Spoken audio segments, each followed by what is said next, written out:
ఆయన పుట్టింది ఓ సాధారణ కుటుంబంలో. పెద్దగా ఆస్తిపాస్తులు కూడా లేవు. కాని ఆయనలో ఉన్నదల్లా సడలని పట్టుదల, మొక్కవోని కార్యదీక్ష, అచంచలమైన ఆత్మవిశ్వాసం, చెక్కుచెదరని చిత్తశుద్ధి. ఆయన సైన్సులోనే కాదు, న్యాయశాస్త్రంలోనూ పట్టాలు సాధించారు. అన్యాయాలను తుదముట్టించే న్యాయవాద వృత్తిని చేపట్టి అద్వితీయ నైపుణ్యంతో దూసుకుపోయారు. అనతి కాలంలోనే కర్ణాటక హైకోర్టు న్యాయమూర్తి అయ్యారు. ఆ తరువాత సుప్రీంకోర్టు న్యాయమూర్తి పదవిని అందుకున్నారు. పెండింగ్ కేసుల పరిష్కారంపై ప్రత్యేక దృష్టి పెట్టి వాటి సంఖ్యను తగ్గించే అసిధారా వ్రతాన్ని చేపట్టారు. ప్రపంచంలోనే అతిపెద్ద ప్రజాస్వామ్య దేశమైన భారత ప్రధాన న్యాయమూర్తి పీఠాన్ని అధిష్ఠించారు. అంతేకాదు, రాజ్యాంగాన్ని సవరించే కమిషన్కు అధ్యక్షత వహించే అరుదైన అవకాశాన్ని అందుకున్నారు.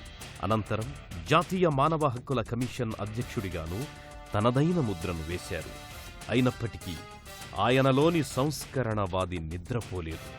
Foundation for restoration of national values సంస్థకు సలహాలు, సూచనలు అందిస్తూ ఎనలేని సేవలందిస్తున్నారు. ఆ అలుపెరగని న్యాయదీక్షా తత్పరుడు, ఆ అకుంఠిత కార్యశూరుడు, న్యాయమూర్తి హోదాకు మరింత గౌరవాన్ని, హుందాతనాన్ని తెచ్చిపెట్టిన ఆయనే జస్టిస్ వెంకటాచలయ్య.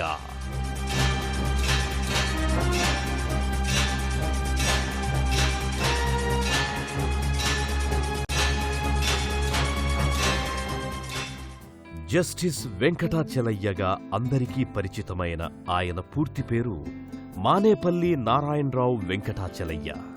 1929లో అక్టోబర్ 25న జన్మించారాయన. వెంకటాచలయ్య పూర్వీకులది మన అనంతపురం జిల్లానే. ఉన్నత విద్యాభ్యాసం కోసం ఆయన నాన్నగారు బెంగళూరుకు రావడంతో అప్పట్నుంచి అదే ఆయన నివాసమయ్యింది. వెంకటాచలయ్య న్యాయవాద వృత్తిని చేపట్టడానికి ఒక రకంగా ఆయన తల్లిగారి తండ్రే కారణమని అనుకోవచ్చు. Well, we are middle class family. My paternal ancestors మాది were, మధ్యతరగతి కుటుంబం. the Anantapur మా నాన్న district. పూర్వీకులది అనంతపురం The జిల్లా. family temple. మా చిన్నప్పుడు సెలవుల్లో లేపాక్షి గుడిని సందర్శించుకోవడానికి వెళ్లేవాళ్లం. Apart from it, చదువు మీదున్న ఇష్టంతో మా నాన్న బాగా చదువుకున్నారు. ఆ రోజుల్లోనే ఆయన కాలేజీలో తత్వశాస్త్ర అధ్యాపకుడిగా పనిచేశారు. మా అమ్మ వైపు వాళ్ళు బాగా చదువుకున్న వాళ్లే. మా తాతగారు హైకోర్టు న్యాయమూర్తిగా పనిచేసేవారు. బహుశా ఆయన ప్రభావం ప్రేరణతో కావచ్చు, పెళ్ళయ్యాక మా నాన్న లా చదివి ప్రాక్టీసు మొదలుపెట్టారు. మంచి విద్యావేత్తగా, న్యాయవాదిగా పేరు తెచ్చుకున్నారు.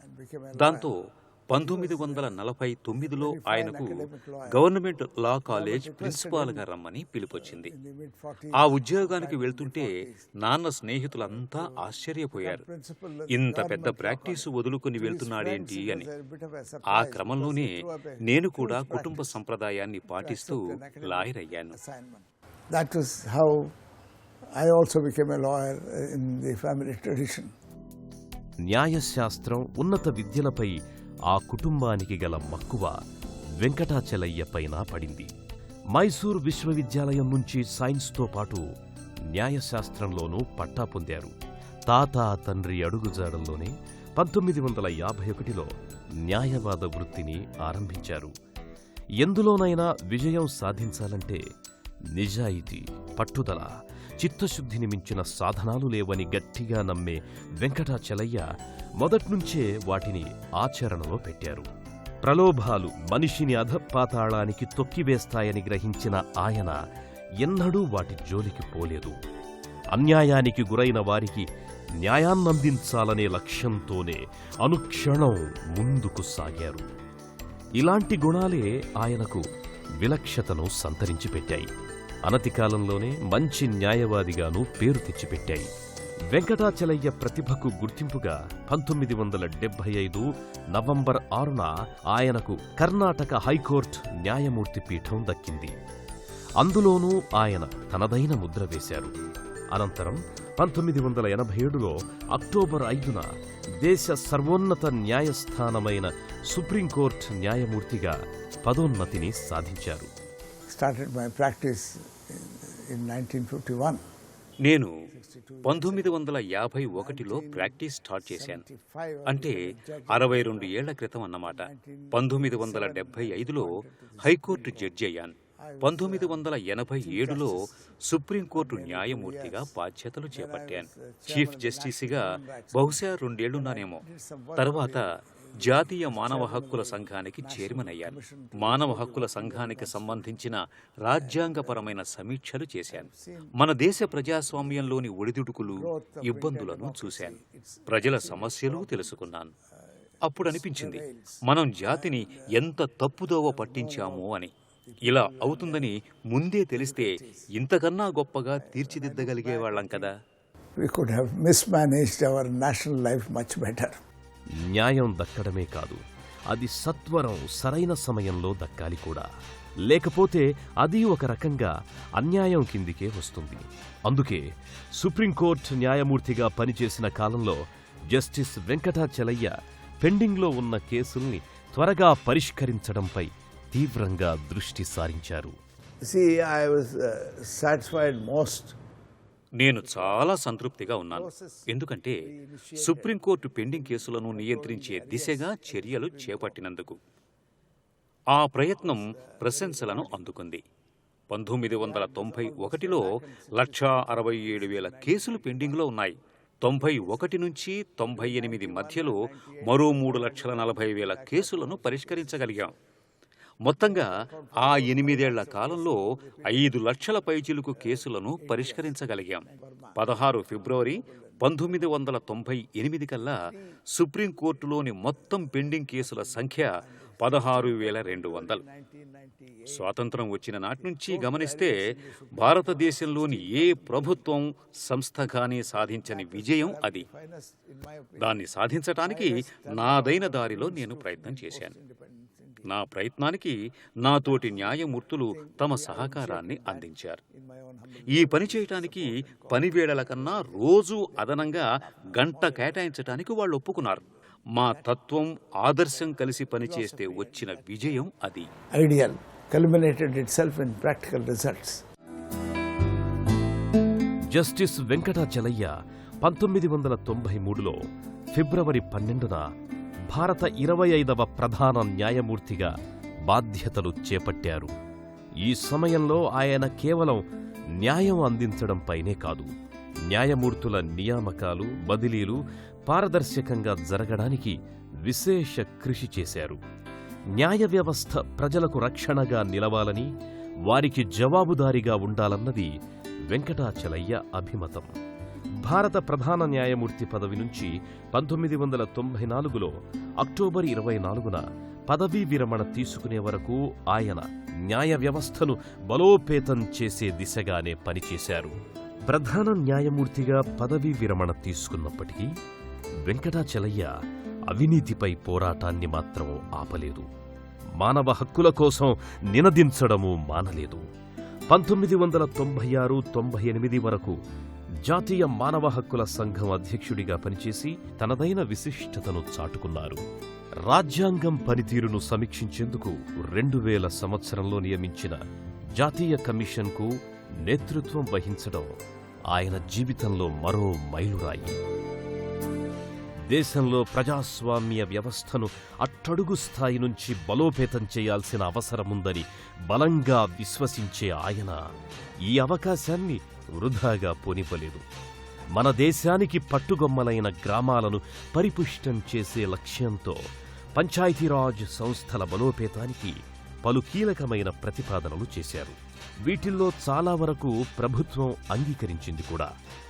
Philosophically, everybody thinks on the same line. తాత్వికంగా ప్రజాస్వామ్యం గురించి అందరూ ఒకే రకంగా ఆలోచిస్తారు. ఎందుకు? దాని మూలాలు బలంగా ఉండాలని. విధాన సభలు, పంచాయతీరాజ్ వ్యవస్థ కూడా బలోపేతం కావాలి. ప్రజాస్వామ్యం మీద అందరికీ నమ్మకం ఉంది, లేకపోతే అది విఫలమయ్యేది. ఈ రోజుకి 60-70% ప్రజలు గ్రామాల్లోనే ఉంటున్నారు. కాబట్టి గ్రామీణ వ్యవస్థను శక్తిమంతం చేయాలి. Need to strengthen those institutions if you want to strengthen democracy really. మంత్రివర్గంలోని సభ్యుల సంఖ్య దిగువ సభలోని మొత్తం సభ్యుల సంఖ్యలో 10% కన్నా మించరాదంటూ కమిషన్ అధ్యక్షుడిగా వెంకటాచలయ్య ప్రతిపాదించారు. దీన్ని కొద్దిగా మార్చి 15%గా ప్రస్తుతం అమలు చేస్తున్నారు. 2003లో initiatives of change center for governance ప్రారంభించేందుకు వెంకటాచలయ్య ఎంతగానో మద్దతునిచ్చారు. ఆయన సేవలకు గుర్తింపుగా 2004లో ప్రభుత్వం పద్మవిభూషణ్ను ఇచ్చి సత్కరించింది. దేశంలో జాతీయ సాంస్కృతిక విలువలను పునరుద్ధరించేందుకేర్పడిన foundation for restoration of national values సంస్థకు వెంకటాచలయ్య ప్రస్తుతం సలహాదారుడిగా పనిచేస్తున్నారు. జస్టిస్ వెంకటాచలయ్య కోర్టులోనే కాదు, నిజ జీవితంలోనూ విలువలకు, నిజాయితీకి అత్యంత ప్రాధాన్యమిస్తారు. తాను ఎంత ఉన్నత స్థానంలో ఉన్నప్పటికీ తోటివారితో, జూనియర్ న్యాయవాదులతో తన అభిప్రాయాలను పంచుకోవడానికి ఎన్నడూ వ్యతిరేకించేవారు కాదు. ఎట్టి పరిస్థితుల్లోనూ హుందాతనాన్ని మరిచేవారు కాదు. అలా ఆయన యువ న్యాయవాదులకు సూచనలు, సలహాలు ఇవ్వడంతో పాటు ఆదర్శమూర్తిగా పేరు తెచ్చుకున్నారు. సమాజంలో సానుకూల మార్పు రావాలంటే మహిళలకు అన్ని రంగాల్లోనూ ప్రాధాన్యం దక్కాలని వెంకటాచలయ్య గట్టిగా వాదిస్తారు. శారీరకంగా స్త్రీలు పురుషుల కన్నా అంత బలవంతులు కాకపోవచ్చు, కానీ మానసికంగా మాత్రం చాలా బలవంతులంటారు ఆయన. చట్టసభల్లో మహిళలకు 33% కోటాను అమలు చేస్తే సమాజంలోని చాలా సమస్యలకు పరిష్కారం లభిస్తుందని, ప్రస్తుత పరిస్థితిలో ఇది సానుకూల మార్పును తీసుకొస్తుందని వెంకటాచలయ్య గట్టిగా నమ్ముతారు. స్త్రీల హక్కులు పురుషుల హక్కులను నిరాకరించేవి కావు అంటారు. మీడియాలోనూ మహిళలను చులకన చేసి చూపించరాదని అభిలషిస్తారు. స్త్రీలను ఎలా చూపిస్తున్నామనే దానిపై అవలోకన చేసుకోవాలని, ఇది యువతీ యువకుల మనసులపై గాఢమైన ప్రభావాన్ని చూపిస్తుంది అంటారు.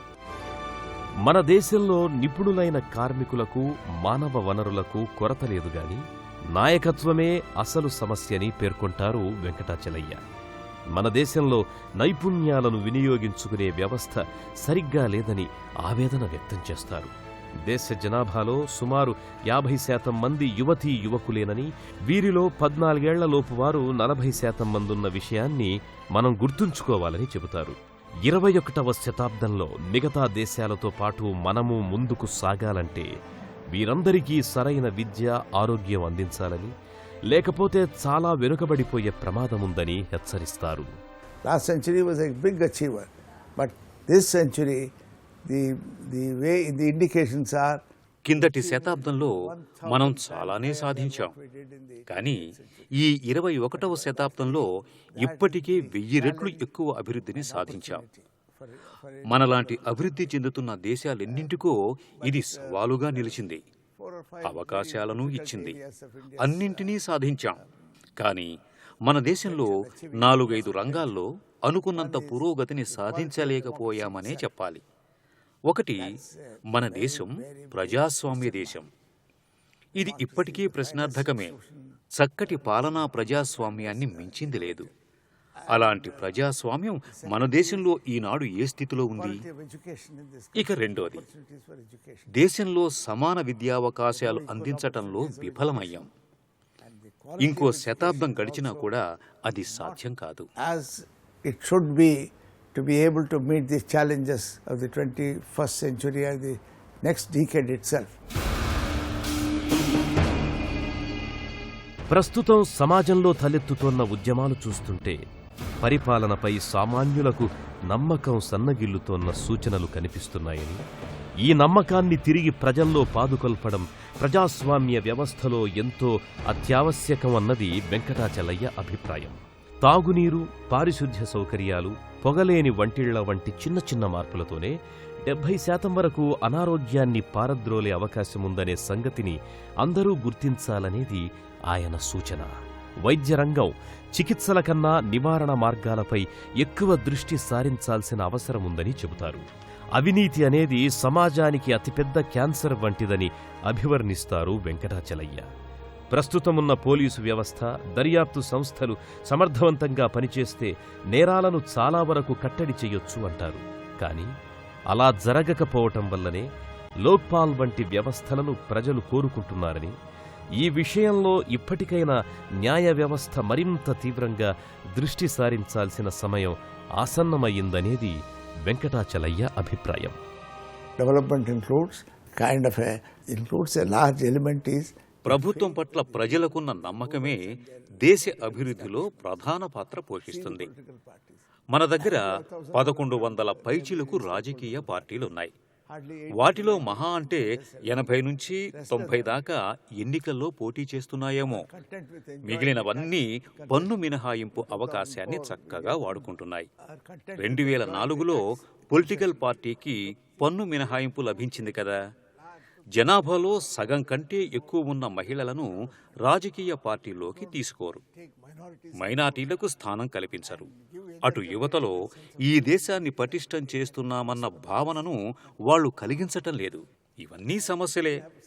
నిజాయితీగా చెప్పాలంటే నేనేమి నిరాశతో లేను, అలాగని పూర్తి నమ్మకం, ఆశావాదంలోనూ లేను. పరిస్థితులను బట్టి కొన్ని సమస్యలకు పరిష్కారం దొరకొచ్చేమో. అంతకు మించి మన రాజకీయ నాయకులు చేయగలరన్న ఆశ అయితే లేదు.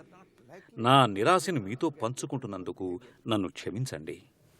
So, pardon me for sharing a bit of my pessimism with you.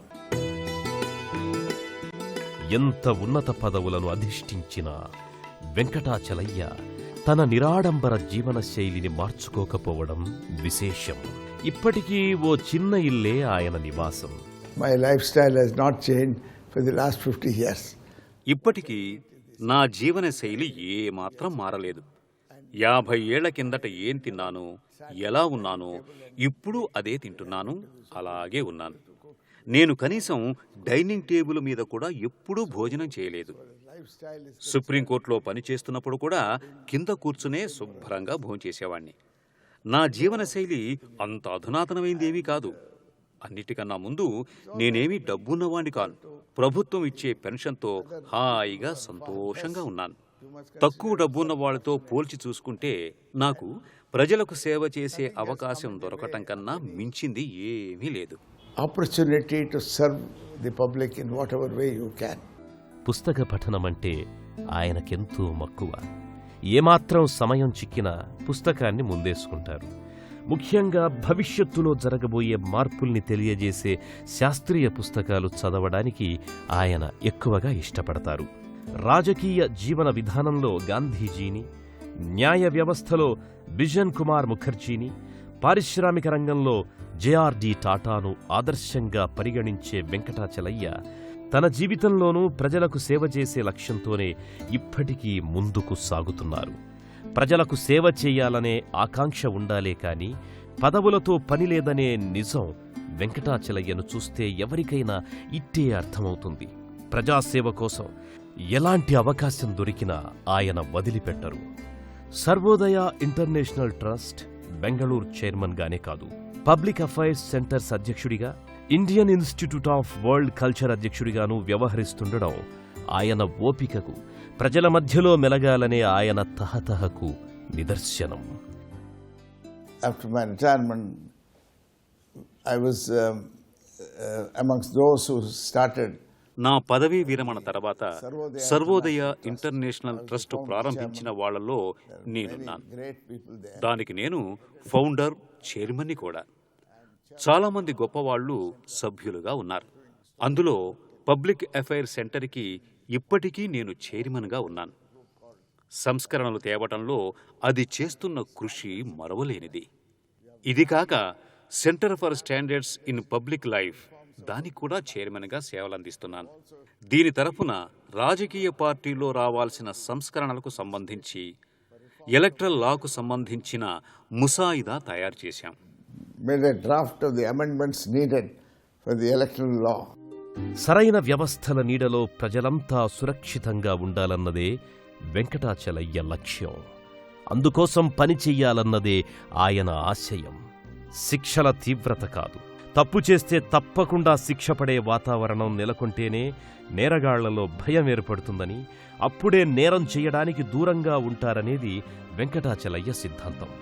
మానవ హక్కుల కమిషన్ చైర్మన్గా ఉన్నప్పుడు ఆయన ఈ విషయాన్ని మరవలేదు. తన హయాంలో అధికారుల వేధింపులకు సంబంధించిన 60,000 కేసులకు పైగా పరిష్కరించారంటే ఆయన చిత్తశుద్ధి ఎంత గొప్పదో తెలుస్తుంది. Human rights conditions are dismal, right to health. మానవ హక్కుల సంఘం ఆరోగ్య హక్కును, ఆశ్రయం పొందే హక్కు లాంటి వాటిని డీల్ చేస్తుంది. ఇప్పుడు మనం ఎక్కడున్నాం? సరైన దారిలో ప్రయాణించటం లేదు. మానవ హక్కుల సంఘం కేవలం ఫిర్యాదులను మాత్రమే పరిష్కరిస్తుంది. విస్తృత పరిధిలో ఇది పనిచేయటం లేదు. ఉదాహరణకు సార్వజనీన ఆరోగ్య సంరక్షణ దీని పరిధిలోకి రాదు. అదృష్టవశాత్తు మనకు మంచి వైద్యపరమైన పాలనా అధికారులు ఉండబట్టి సరిపోయింది. ఆరోగ్యం అనేది ప్రభుత్వేతర వ్యవహారం కాదు, అది ప్రజల వ్యవహారం. నివారణ వైద్యం చాలా ప్రధానమైంది. ప్రజలు జబ్బు పడకుండా ఎలాంటి జాగ్రత్తలు తీసుకోవాలో చెప్పాలి.